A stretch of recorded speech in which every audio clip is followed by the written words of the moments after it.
Good morning, everyone. Dr. Victoria Skirbo here, speaking to you from the Seeds of Transformation Healing Center in Wareham, Massachusetts. Today is Thursday,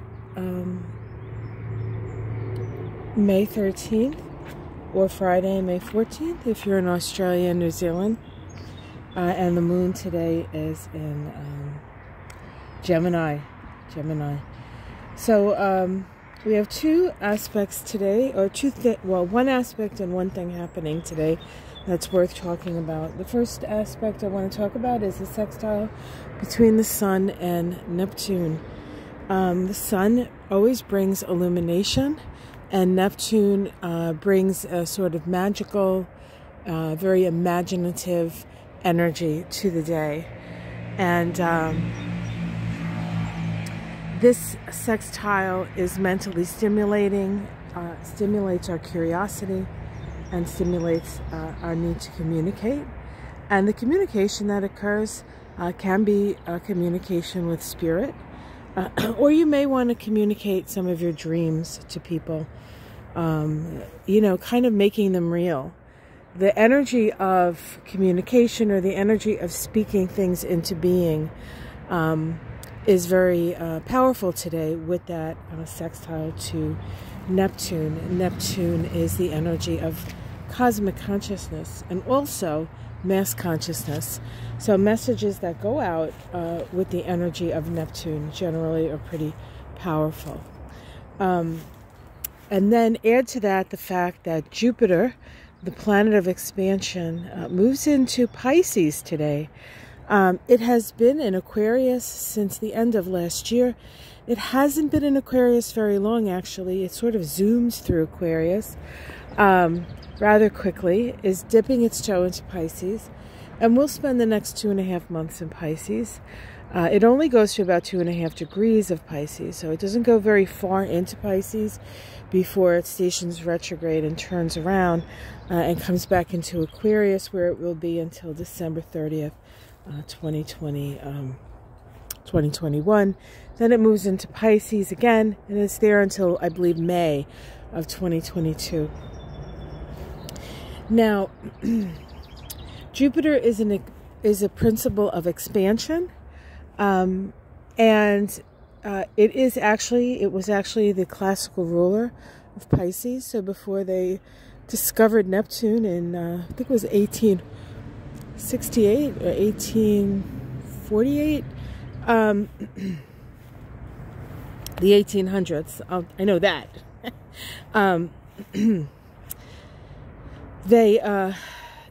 Jupiter was the ruler of Pisces. The difference between Jupiter's rulership of Pisces and Neptune's rulership of Pisces is that Jupiter is a expansion.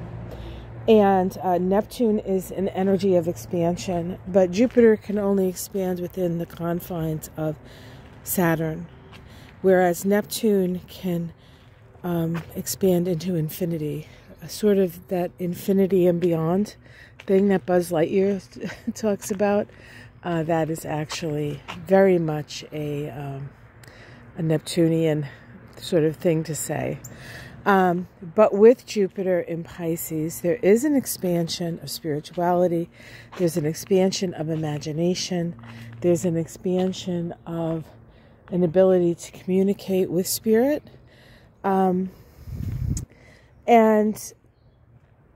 we are going to get a taste of what lies ahead for us. The only issue that really has me concerned is that Jupiter is expansion in Pisces, which is boundarylessness. And so there is this perhaps energy that brings up the issues of us sort of all being in something together. We can't really separate ourselves. We have to sort of work with the whole that we have instead of the disparate parts. And so with the fact that we're still sort of in a pandemic, guys, that can be an issue. So just be aware, take care. I personally am going to get vaccinated. I wouldn't insist on somebody else getting vaccinated. But I think that the science is good, and the fear is somewhat unfounded, not completely unfounded, but this is a little different than the mumps vaccine, you know, or that stuff. So, or the Gardasil vaccine, which I think is ridiculous. That's my personal idea about that. But yeah, so this vaccine was developed in because of a pandemic, not because a company wanted to necessarily make money with the vaccine on something that, you know, was a little bit, let's just say, not quite needed. Well, I guess I want to say, but I don't want to get into that conversation, really. This is astrology. But we do have to be aware and take care, right? That's the mantra for the year. Be aware and take care. All right, guys. So this Jupiter in Pisces is going to be cool, I think. I have a Pisces moon, so I'm excited about it. But we do have to make sure that we don't get caught up in our own illusions and delusions. And there's plenty of delusional thinking out there, guys. So you know what I'm talking about. It may get worse before it gets better. All right, guys. Take care. Much love. And I will see you tomorrow. And we'll end on the table just shining in the sun. All right, guys. Much love.